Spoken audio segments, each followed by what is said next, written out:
दुई दिनिया सम्बलपुर गस्त एवं आज हूँ प्रथम दिन एवं सम्बलपुर को आसवा ये नवम थर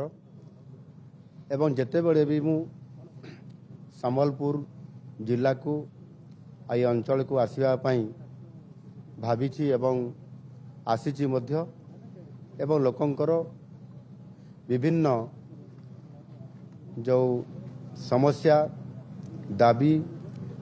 एवं ए अंचल को किभली भाव में समृद्ध करा जिवो सेतिपाई मध्य अनेक प्रस्ताव आमर मान्यवर विधायक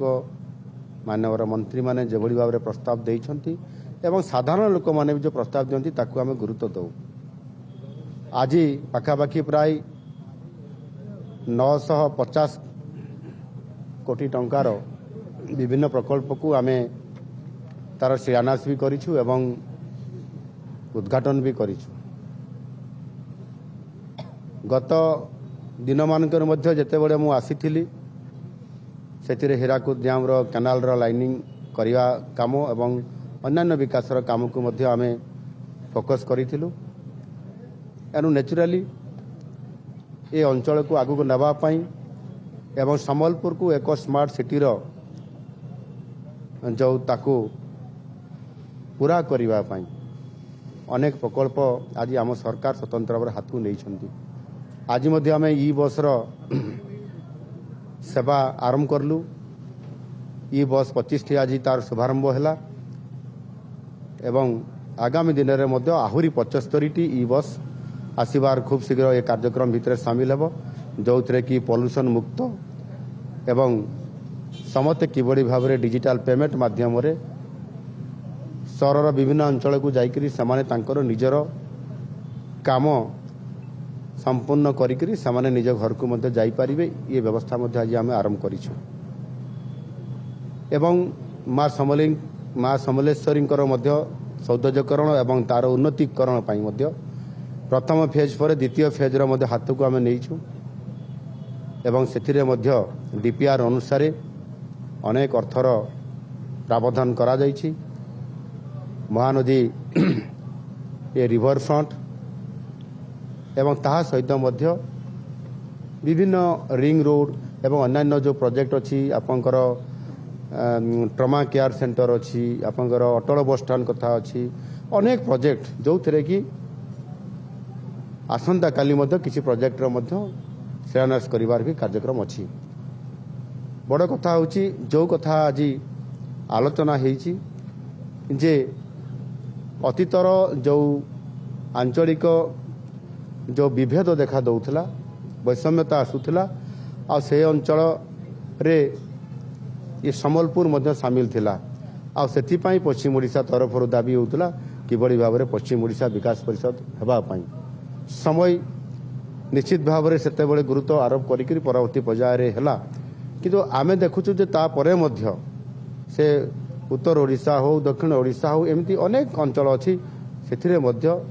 आंचलिक वैषम्यता देखा दौछि। या संपूर्ण भाव में बालांस करने सामग्रिक विकास को लेकर जावाई पड़ो। जदि सम्बलपुर आज समृद्ध हम ना ताले ओडिशा समृद्ध हो पार ना। प्रत्येक जिला को समृद्ध करवा प्रत्येक जिला को शिक्षा स्वास्थ्य गमनागमन पीवा पानी कृषि या गुरुत्व जमती भाव में आज आम सरकार दौरान एवं से अनुसार आम आग को बढ़ुचु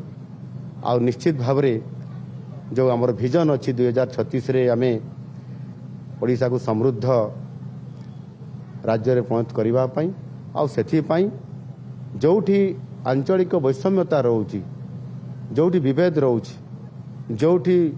लोकों को सेवा देवारे विकास करिवारे कमी रही जाउची से अंचल को फोकस करिबा एवं स्वतंत्र भाव में सम्बलपुर को आमे फोकस करिबा। सम्बलपुर स्मार्ट सिटी हेबो सम्बलपुर पूरा ये पश्चिमांचल प्राण केन्द्र सांस्कृतिक केन्द्र अर्थनैतिक केन्द्र मध्य केमिति ये संपूर्ण भाव में ओडिशार नेतृत्व नेब ये कथा को फोकस करिकरी बारंबार सम्बलपुर को आसीबा विभिन्न कार्यक्रम में सामिल हेबा यह आम सरकार केवल कथार नुह काम विश्वास करी आज आगौछंती। मो मंत्रिमंडल समस्त सदस्य माने एवं माननीय विधायक जयनारायण मिश्र जेभली भाव में आम समस्ते सामग्रिक भाव में अंचल को आज प्राधान्य आम दौचु ये अंचल आज आम समस्ते एक होकर जेभली भाव में आम विकास को आगक नापी जो काम करुचु मु तो निश्चित भाव में आपण पाखे संदेश देवाई चाहूँगी आपण माध्यम मो अंचलवासी को जे आम सरकार ये अंचल विकास जतनमान अच्छा एवं आगामी दिन में निश्चित भाव में ये अंचल समृद्ध हम संबलपुर ओडिशार एक नंबर अंचल हम आम सरकार प्रतिश्रुतिबद्ध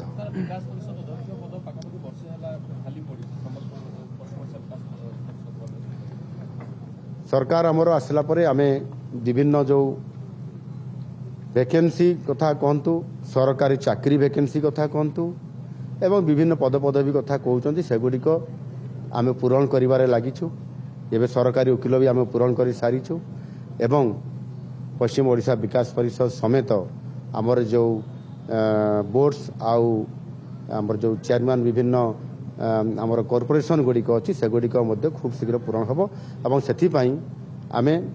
तार समस्त प्रकार कार्यक्रम आम शेष चूड़ांत पर्यायर अच्छु ता खूब शीघ्र घोषणा करा